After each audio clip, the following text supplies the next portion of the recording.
Hey everyone, I'm Victor Dwyer with Pirawna, and this is the Failures and Wins podcast, where we get the latest people and we talk about their failures, the wins they went through, and then we're going to go into a little bit on how to grow a CPG brand and really make it successful. Today we have Brian on. Brian, thank you so much for joining today. Thanks for having me, Victor. Yeah, love to get a little bit of an intro about where how you got into e-commerce, where how did you get into I call it an e-commerce mess is what I normally call it. How did you get into all this? Sure. The story goes back actually now, technically about 17 years or so. Wow. Um, my best friend and I, David Zinn, we did a gap year program between high school and college in Jerusalem, and we became fast friends. We bonded over our mutual passion for regional cuisine, and we also, we were both, we both had deferred admission to college. We knew we were going back to the U.S. and going to business school for Mhm. undergrad, and we went to different schools, but we stayed, very closely in touch and remained close friends. After college, he actually went on to start a food business. He got into the food industry, and I took a very different path. I was working in finance and consulting, and he was in Los Angeles, in the food industry, and our paths seemed to be diverging. And then in 2013, I actually moved back to Jerusalem, and while I was, when I first got to the area, I sort of rediscovered the local cuisine, and one thing really stood out to me, and that was the prominence of dates in the regional cuisine, just how prominent it was, specifically date syrup. And I had this sort of epiphany where I realized that I had never had dates growing up. I'd certainly never seen date syrup. Dave and I are both from the Midwest. I'm from Chicago. He's from Cleveland. We never grew up eating dates or any date products. And I pitched the idea to him. I said, "Hey, you're in the food industry. Um, what do you think about selling date syrup in the U.S.?" And he loved the idea, and he was able to sort of leverage his relationships and tremendous experience in the industry to get the ball rolling. And yeah, it got us, into lots of retail stores. Also, in parallel, got us set up online, Shopify, through our own website, Amazon as well. And this was in 2000. This really got started in like 2016, 2017. And here we are, 5, 6 years later. We're in about 10,000 retail stores, and we're doing a good clip online as well in terms of e-commerce. Um, and yeah, happy to tell you more. That's great. So, what made you take that step? So, I assume that you had some type of job before that. And when did you kind of take that step saying, "Hey, this is a business that we're starting. I'm going to go all in on this business." Where did you kind of fall into that? Where when you were initially starting saying, "Hey, I'm going to go all in on the business." Sure. Well, both of us graduated college in 2010. Mhm. And for those who remember, the U.S. and the whole world was really in the midst of a really bad, the Great Recession. And Mhm. I'd always thought, both of us always thought that going to business school would lead to sort of a career, a stable career in the corporate world. And we were both in for a really rude awakening. Coming out of college, it was real hard to find a job. And even once I found a job, I finally found a job that was a good fit in New York, where I've been living. And I brought that job with me. I was working remotely before it was fashionable from my apartment. Yeah, this was like a good, 9 or 10 years before COVID. I was working from home, Mhm. um, you know, helping this consulting firm in New York expand their Asian and European operations. And then they Mhm. also ran into financial trouble, and the company wound up going bankrupt. And I was sort of out of work and trying to figure out what I was going to do next.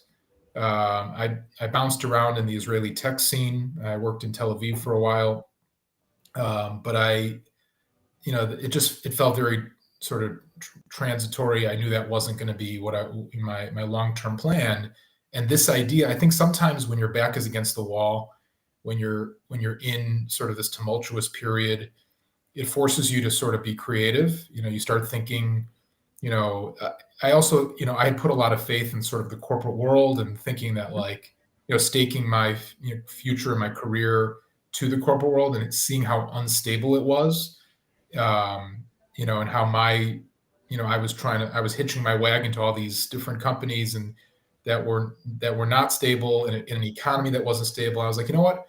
I'm still young. I don't have kids yet. I don't have a mortgage. And this whole corporate thing isn't what I It thought it was going to sucks. It be. Yeah, sucks. exactly. Might as well strike out on my own. I had this idea. I had a business partner who could help me bring it to fruition. I said, let's go for it. I was in my 20s, and I was a newlywed. My wife was incredibly supportive of the idea, and so we just went all in. I didn't quit my. I mentioned that I was working at a tech company in Tel Aviv. Mhm. I didn't quit right away. Okay. To answer your question more directly, I both of us were sort of treating Dvash Organics as a side project for the first, I don't know, 6 to 12 months or so. Mhm. Only once we started getting real traction and orders from major retailers, and we saw that revenue was coming in, and we secured investment. Only then did we leave our, only then, like I leave my day job. Mhm. I still didn't have a salary yet. It took another 14 months or so, but and that was a tough period, but It's it wasn't amazing. immediate. I didn't, it was very well thought out and planned, and I didn't just jump in, cold turkey. There was a process. There was a method behind the madness. That's awesome. So when creating your team, obviously it sounds like you have a really amazing partner to like really help you out build this out. What are some of the things you look for in like when it comes to like this guy was your friend as well, like that's another thing is like what was one of the things that you saw in him that thought like, hey, I can make a successful business with him? Was because usually a lot of like the friend like companies, a lot of doesn't work out because like there's certain attributes that you need to run a successful business. It's different than like friendship type of thing. What did you see in your partner that you said like, hey, like we can create a really amazing business like this and like really help like scale it out and then building that team from there. Sure. Well, I'd seen, David and I, obviously we're best friends and we have a lot of trust. And we just have a good dynamic and good flow between us, I think, in general. But beyond that, I'd really seen how David had already had tremendous success in the food industry Hmm. on his own, building something from scratch. Um, and had made a lot of his mistakes with that other venture, gotten those out of his system, had also learned what to do, what not to do, who to work with, who not to work with in the food industry.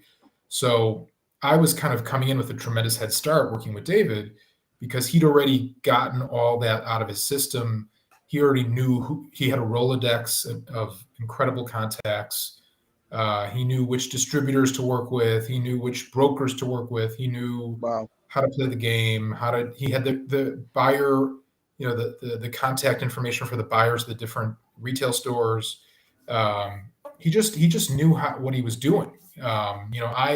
I was a guy who liked date products. I didn't. I have a business background. I have an acumen and a finance background, but it's not like I didn't bring anything to the table at all. But his industry insider knowledge and experience was just so helpful. Yeah, And 100%. getting What would you say is like your like specialty within the business? Is it the finance side? Is it like what would you say is your specialty to kind of help you like scale the business? Sure. So, finance and operations, broadly speaking, is what I've historically focused on. I've done most of our fundraising and investor relations, bringing on our investment. That's mostly been through me, and I'm the one who's in touch with the investors on a quarterly basis and I do the updates and the calls with the investors. Um, and I've also done a lot of our bookkeeping and accounting type work as well. One of the main roles that I fulfilled personally was manufacturing any production runs that we were doing, sourcing. That was really what I was doing, around the clock for a good few years until not finally our supply chains become a little more streamlined. We brought some people on that I'm managing to help with that process. We have a tremendous partnership with Al Baraka Dates Factory in Dubai, which I'm also happy to tell you about. Very exciting partnership. And so things have become much more streamlined. So instead of being in startup mode where I was, staying up till 4 or 5 in the morning local time here in Israel, managing processes in California or in Maryland and different places, and worrying about every little, where are the caps, where are the bottles, where are the labels, and it was crazy. I was doing that myself. Now we're kind of everything's sort of under one roof. We're doing almost all of our manufacturing in Dubai. They do everything. They source everything as like a turnkey operation. And in terms of logistics and moving things around, boats, trucks, things, it's just much more streamlined, Great. and we have a lot more people helping us now. So, So, you know, like, it sounds like you like that's amazing. Going through that process of like your failures and kind of like learning and building that out.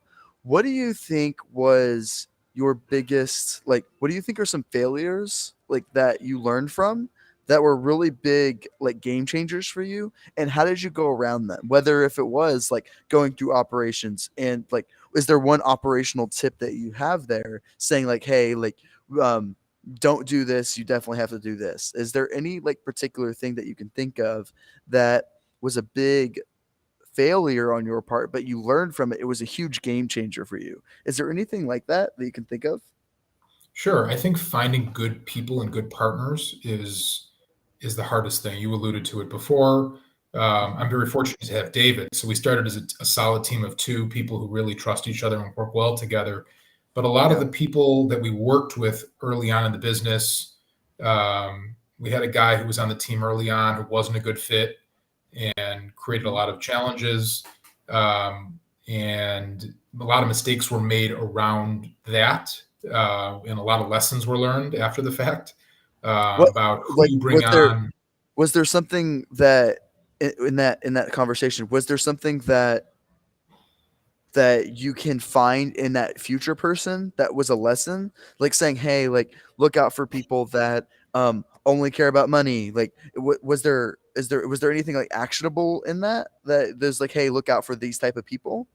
Yeah, there were some red flags. I think things that were said, just sort of the general um, affability and just the sense of like it wasn't harmonious. There was a lot of like jealousy and snide remarks and things questioning the whole dynamic, and you could just sense that there wasn't David and I It had wasn't a this good sort of. fit.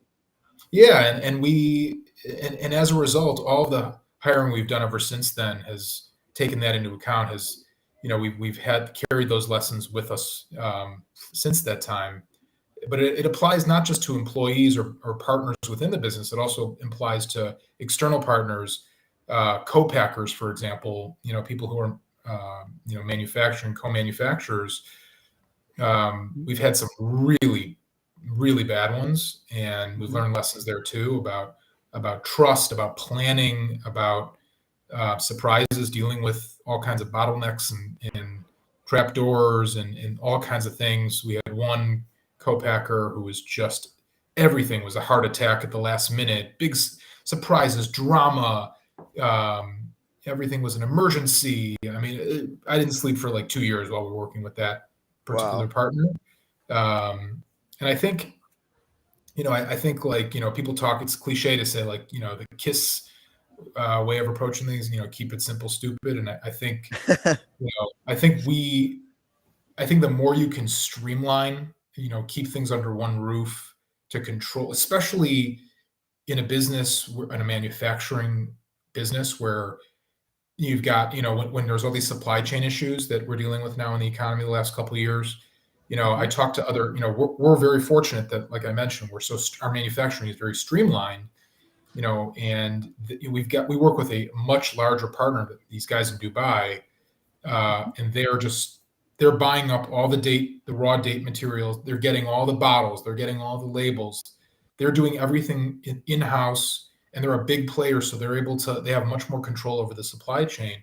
Whereas us, as a relatively small player still, to try to be navigating and bringing things in from different parts of the country or different parts of the world, making sure you're getting line time at the manufacturing plant, making sure the labels are coming in, making sure the date syrup is coming, the bottles, the caps.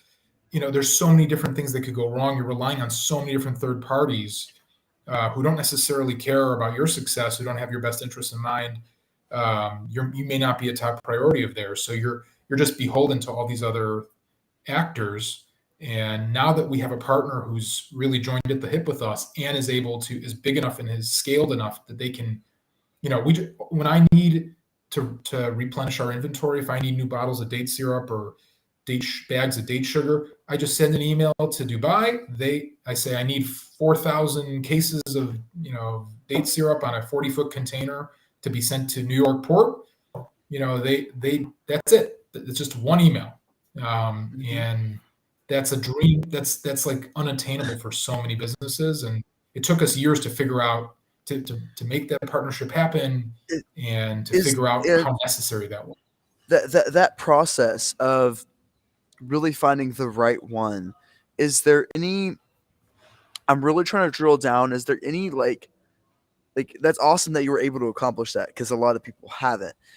How did you go through the previous partners? Is there a faster way to vet, for example, of certain questions you can ask them that, like, hey, like, what scale are you at? How many employees do you have? Do you have time for this? Like, are there certain questions that you go through that you vet these partners, like supplier partners, whatever it may be, um, to find that right person? Is there something that you go through to really say, hey, like, this is a good fit? Hey, this is not a good fit? I think it's hard. I think it's important to talk to other clients, former clients, try to dig a little bit to see, like, who am I really working with, what kind of experience have people had. Because if you dig enough, as it turns out, that the one we had a bad experience with, without divulging too much information, since working with them, we've discovered close to a dozen other companies like our small food businesses that had horrible experiences with this exact manufacturer, and some of them are involved in lawsuits with this manufacturer. And we should have just, if we would have just sort of done a little digging and talked to some of these people, we never would have touched this manufacturer with a 10-foot pole. Um, and but like many small businesses, they had a good facility. Like we were, the price was right. Um, they seemed to have an impressive facility, and they said they could do the job. That's the other thing, is you have to be careful of, sometimes the cheapest option winds up being the most expensive option, and you just have to make sure, these guys were the cheapest on a per unit basis. And compared to a lot of the other manufacturers we work with, but we did the math, and we there were so many added charges and surprises and things that weren't in the contract, and that it wound up being more expensive per unit, Wow. when all was said and done. So I think you really got to vet. You got to ask the right questions. You got to talk to people that have actually worked with them. Try to find people that have had negative experiences. I think you have to be careful. Especially in a manufacturing. I mean, these guys are you're relying on them to make your product. Unless you own your own facility, which most young businesses can't do, or don't want to do for various reasons. So many young food businesses are relying on co-manufacturers, and finding a good one, is really hard. I think if you can find a turnkey operation that's competitive in terms of price, we really are so happy, because it took us a long time to, like, to even, we were California. We, like, everything was, the dates originally came from California, and this is another tip, I guess, is be flexible. Don't be, a lot of times you conceive of a company, you have an idea, and you're sort of married to that idea, and you have to, I think, being willing to pivot when something's just not working. Like, we were sourcing our dates from California, and we were doing the bottling of the syrup in California. And so we were like really playing up how we were a California company. We made ads around the fact. We made T-shirts that said California. Everything was LA, local. And then we realized that we couldn't afford to keep running the business manufacturing in California or using California date products, because California is not a cheap So place to do expensive. business. Yeah. So, Yeah. but it took us a while to be like, wait a minute, do we want to leave? Do we want to start moving things out of California? We really branded ourselves around being a California business, um, but we had to pivot, and then we moved the entire operation outside of the U.S., which was, I mean, that took a couple of years, but like we realized that like if we want to do this right, we gotta, and we were hesitant. We're like, I think like people have a hometown bias. If you're an American business, you have this, you want to make things American, you want to keep things local, you trust people, who are near you. And it takes a certain amount of trust to say, you know what, I'm going to send this overseas to people I've never met, a place that I may never see. But it seemed right. They seem to have everything, their ducks in a row, and it's the best decision we ever made. That's amazing. That's amazing. Yeah, that's a huge, huge pivot from your brand. And like if you didn't make that pivot, that would have been a really big, because especially with the cost of goods with inflation now, if you thought it was bad back then, imagine with inflation and cost of goods rising up now, it'd be in a really, really tough situation with all the inflation going on right now. So that's really amazing you were able to pivot, even though that was against technically your brand. That's really amazing that you were able to make that change and really find like something that is a good opportunity for you guys at least. Yeah, I mean, we were just, once we sort of backed away from California and we realized we just can't, we just did the math. We're like, there's no way to we'll never be able to even come close to profitability.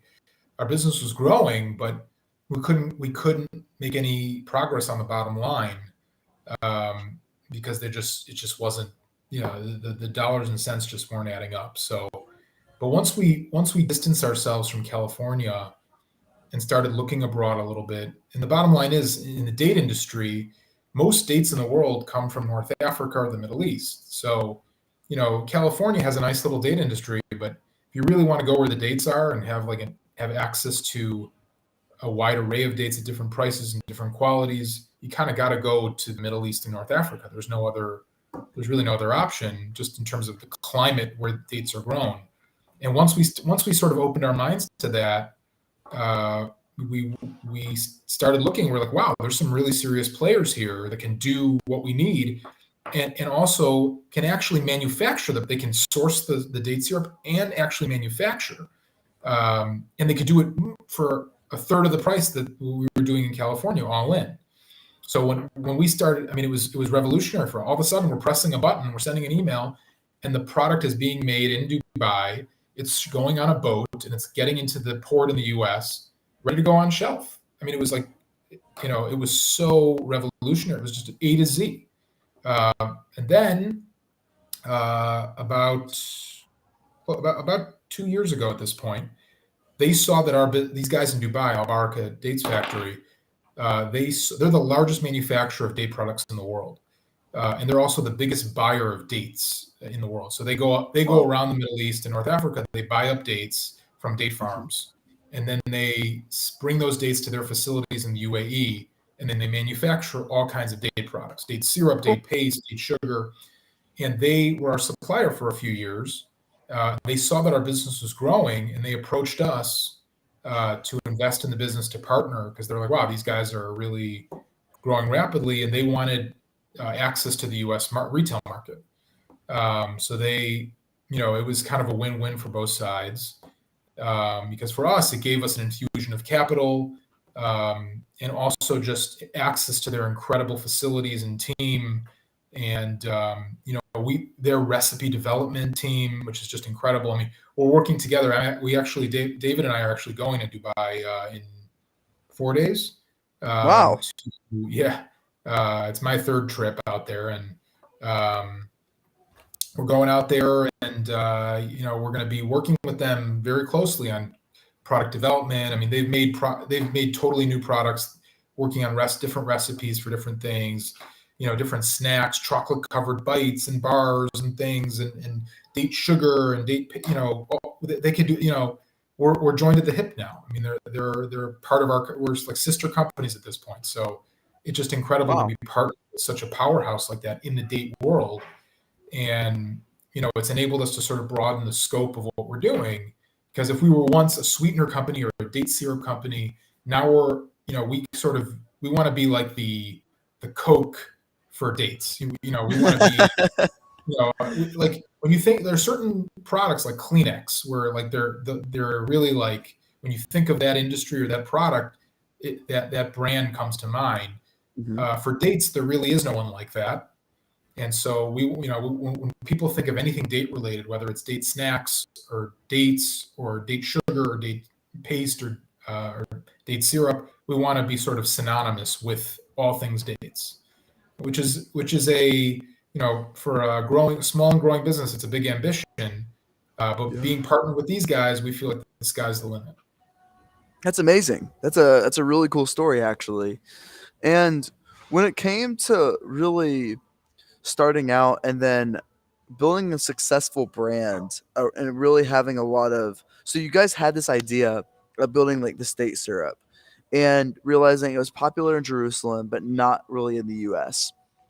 So where did you eventually find that, like, hey, like, because most Americans, they either have like maple syrup or like original syrup, or sometimes like blueberry syrup is the only ones I've ever heard of. I'm from Texas, so it's a little bit different maybe.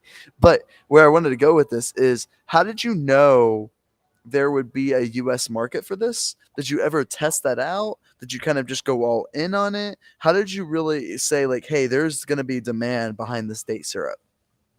Well, we did, we did take it to some California farmers markets to see what local response would be. It was enthusiastic. I think, because David had been in the food industry for a long time, like I think he had a pretty good feel for what the market was demanding.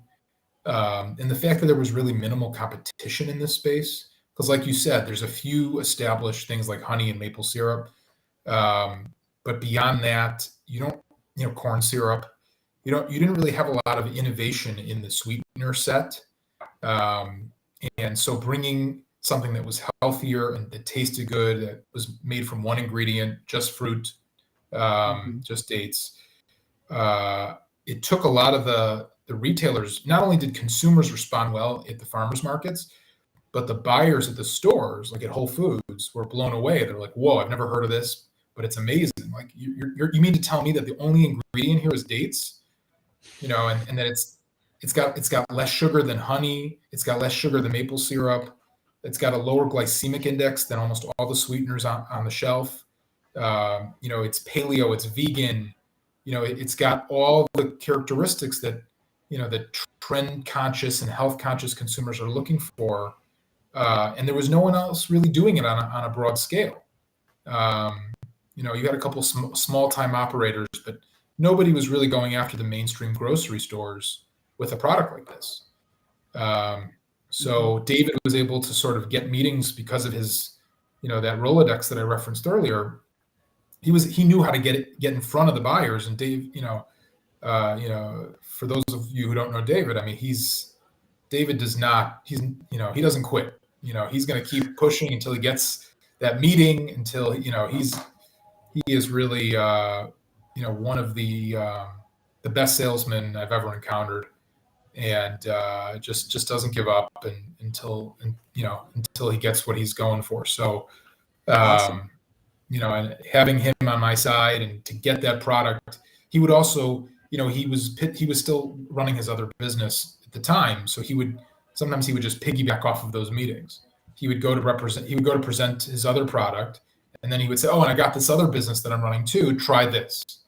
And so that was another way that we got into a lot of the stores. He would take advantage of his access to all these retailers. But yeah, I mean, we first proved the concept on the consumer level. Very quickly, it was clear that there was interest and demand, and people liked it. They liked the taste, they liked the concept, the applications of the product. But then the buyers just went nuts over it. That's amazing. Wow. Wow, that's really cool. Is there any other tips that you have for someone trying to start a brand um, right now? Like, what would you say would be your number one tip that you say, hey, I see a lot of people doing this, but they should be doing this? What would be your number one tip, whether if it is like outsourcing rather than doing it in the U.S.? Like, what would you say would be your number one tip for most brands out there? I think, let me think about this. A few things come to mind, but I'll try to distill it down into one. I think like you really have to understand your margins. I think make sure that you have a path to profitability, which is not a given. In the food industry, it's such a It's tough. razor thin margins. Yeah. You have to sort of like think to yourself, and again, it took us a couple years to learn this lesson and to really put it into place, and it was painful along the way. Um, But like you said, a lot of people are getting crushed now because maybe they were able to pull it off before this crisis. They were able to somehow skate by. But now all of a sudden, you've got these companies who have really high burn rates and Hmm. blew through all this investment money they may have had, or maybe Yeah. didn't have, and we're losing Hmm. money hand over fist. And then all of a sudden, their costs went up, and their freight costs, their manufacturing costs, and now they're like, well, I can't raise money because no one wants to invest right now. Um, Yep. I'm out of money. The economy's struggling. My costs are through the roof. So I think you have to anticipate those problems, and I think you have to Yeah. build a financial model that, even if you're losing money in the short term, there has to be some kind of light at the end of the tunnel where you have a plan to get the business profitable. You see so many companies that just are nowhere near being profitable and don't even it's not even they're just growing top line revenue at all costs and just pouring money into marketing, taking selling products online and losing money online, which is something that is common as well if you don't plan out your margins properly, going into every retailer they could probably possibly get themselves into without any paying. It's very it's tough to say no to a big retailer. Here's an Yeah. opportunity to go to 5,000 stores at a major retailer, but then you do the math, you're like, wait, they want slotting fees, they want free fills, they want this marketing participation, they want this, these all these chargebacks through the distributors, blah blah blah. You realize, wait a minute, there's no money left. We've had to make some tough decisions and say no to some really big retailers because I'm like, and this is Hmm. part of you asked what my job is. Sometimes my job, I'm kind of the numbers guy. Sometimes it's my job to pump the brakes and say, we can't afford this. We can't do that. We just can't do it. And David's such a good salesman. He's selling to everybody. And sometimes I have to be like, wow, it's amazing that you closed the deal with retailer X, but I'm running through the numbers here and we just can't make this work financially. But it's even not for anyone, it's hard to say no to a big deal like that. But you How have to be how do you how do you structure, like when you say plan out for profitability? I love that. I love that. That's I never heard that before. How do you get to that point? Like um how do you plan out, say, okay, we're at, like, for example, I have 1,000 orders right now. How do I get to 10,000? Now then my costs go down this much. Like, how do you really plan out to be profitable in your I think view? that with every supplier you work with, you have to get price breaks. If you're not getting price breaks, we talked about partnering with people. Um, I think that anybody you're working with that's selling something to you, before you enter into any kind of deal or contract with them, you have to understand from them, hey, my business is small right now, so you're giving me a bad deal. But if I double or triple or quadruple in size, what are you going to give me? Because you can't treat me Mm. like a little guy when I become a bigger guy. Mm. And so, I think that you have to see, okay, if my unit costs go down as I grow, my margins will improve.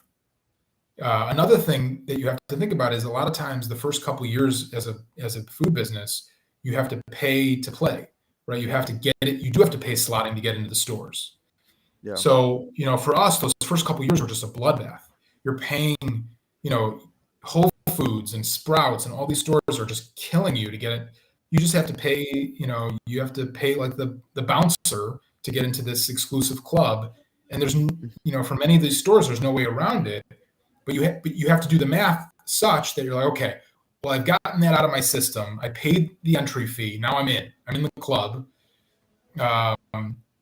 But I've got to. Okay, so this year was a bad year because I had all these slotting. I had all these entry fees I had to pay to get into these stores, and I'm paying through the nose for manufacturing and sourcing because I'm still small. But Yeah. if I fast forward 1 or 2 more years, I won't have to pay slotting because I already did that. My products are already on shelf, Hmm. and I'm bigger, so I can get my costs down and bargain for better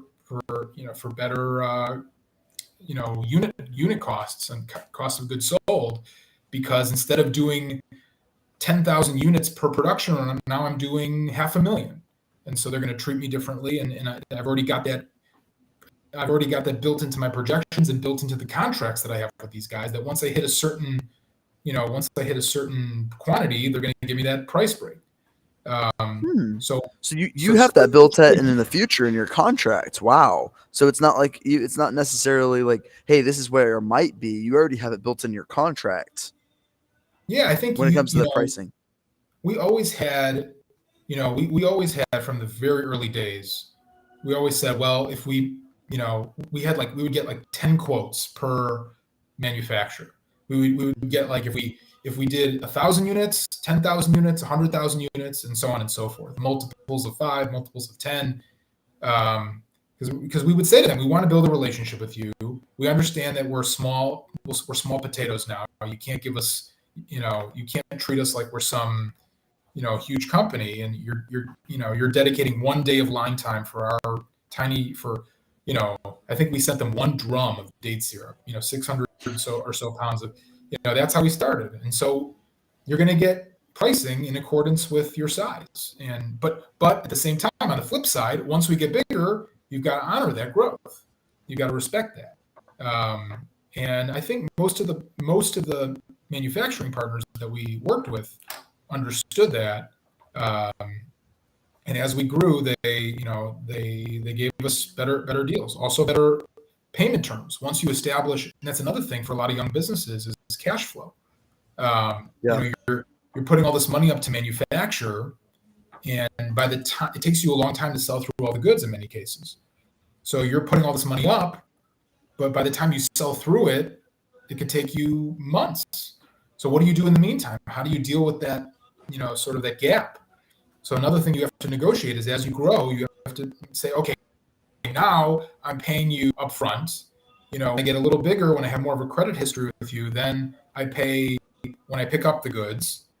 And then 6 months after that, if I'm continuing to be a trustworthy, reliable customer, then you give me net 30 payment terms, maybe even net 60 payment terms. So you're Wow. constantly having to sort of improve your position, both in terms of profitability and in terms of cash flow. Wow. Huh. That's amazing. Wow, that's really really smart. Is there anything else that you want to add to that? Like that is really good, like really good way to say it, and a really good way to scale as well, in my opinion. So that's really smart. Is there any other advice that you have there, or from a manufacturer standpoint, or just a brand building standpoint? I think that, and I alluded to this earlier, but I want to put a finer point on it. I think you should focus on what you do best. And I think it's better to outsource. We're an outsourced company in the sense that Hmm. we have people all over the world. I'm talking to you from Israel. We have people in the Philippines. We have people in Australia. And so I think it's important, to just, be nimble. I think, and be willing to sort of, um, find the best people wherever they may be, um, and be, I think if you're holding a lot, I think it's, one, we're kind of like other than the actual inventory that we hold, we have like no assets.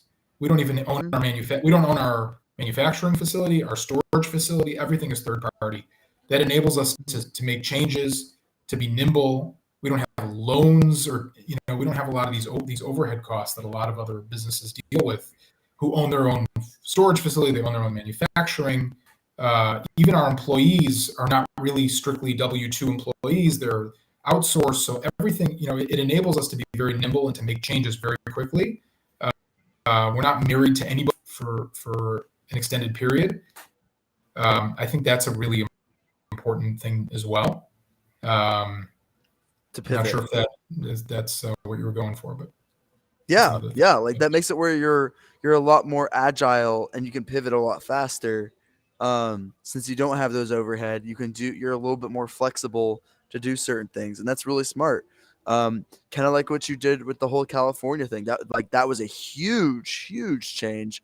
But like when it comes to like pivoting, you're a lot more able to pivot now. Since you don't have those overhead and you can do a lot more. I think it's really smart. I think that's a great way to structure a business, to be honest, because there's a Thanks. million ways you can do it. There's a million ways to Right. skin the cat. But I think the way you structured it and the way you said it was really, really well put on really like how to scale a profitable brand, and like just doing that through partners. I think that's really amazing. Thanks. And I think in line with that, I think I alluded to before, doing what you're best at. And I think like what we were doing in the early stages of our business, of like trying to do everything ourselves, and businesses run into this problem because you don't have a lot of money or resources or people. So you're trying to do everything. You're running around like a crazy person because you don't have a dollar to spare. And so we were like, I told you I was staying up till 4 a.m, figuring out where are the labels, what's going on with the caps, what's going on with the bottles. Every piece, every little component of the process was managed by me individually. And sometimes that's unavoidable in the days of a business. But I think that to the extent that you can, try to streamline, try to make your life easier, even if it means paying a small premium to get things organized, to get things streamlined.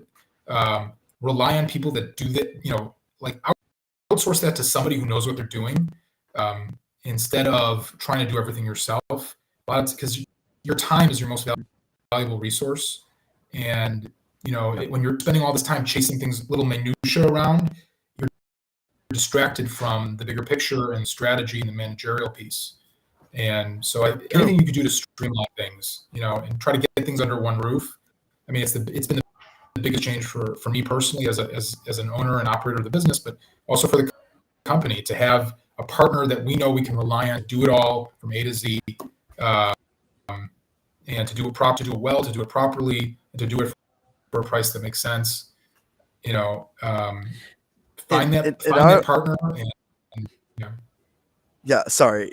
I was gonna say, like, to add on to that, I would say like going to where you said about the strengths is amazing because like hiring for your strengths, 'cause there's always gonna be better people that are gonna know certain niches that you don't, and they're gonna do it a lot better. That is their ultimate strength. So you don't like when you're the owner, you have to wear all these different hats. You're the CEO all the way over to the janitor, and certain people are gonna be really, really good strengths like in graphic design and things like that that are going to make it where they can account for your weaknesses and just do a really good job. And that comes down to finding people at the end of the day, finding really, really good people to put right, on your team. So yeah, absolutely. And it's amazing. sometimes David and I talk, and I'll say to him, we don't, like, for Amazon sales, right? David is a beast when it comes to retail and getting products into retail markets, but we don't know. We're the first to admit that we don't know the first thing about e-commerce and selling online. So we had no choice but to find people that did. You got to Yeah. find, you got to play to your strengths and and wherever you're weak, uh, you got to find people to help. And as a founder, it's hard to relinquish that control. It's your baby, and you don't want anyone else to touch it, and you don't trust anyone with it, and so you wind up. But micromanaging, especially in areas that are out of your area of expertise, can be dangerous. True. Sometimes it's necessary. Sometimes you have to because you really don't have the budget for it, or you don't have the time for it. You just have to just get it done in the early days. Hmm. But you can't, as soon as you can outsource, find good people and outsource the things that you're not as good at, so you can focus on what you do best. 100%. Cool. Thank you. That's all we have time for today. That was a really, really amazing conversation. Brian, please tell them how to find your company, where to buy your date syrups and all your dates bars and things like that. Please tell them how to find you. Sure, yeah. You can find us at dwashorganics.com, our website. You can find us on Amazon. You can find us around the country in Walmart, in Sprouts, Whole Foods, Meijer, and thousands of other large and small retailers all throughout the country. Cool. Thank you so much for joining today. This is the Failures and Wins podcast. Thank you everyone for who watched this. It was super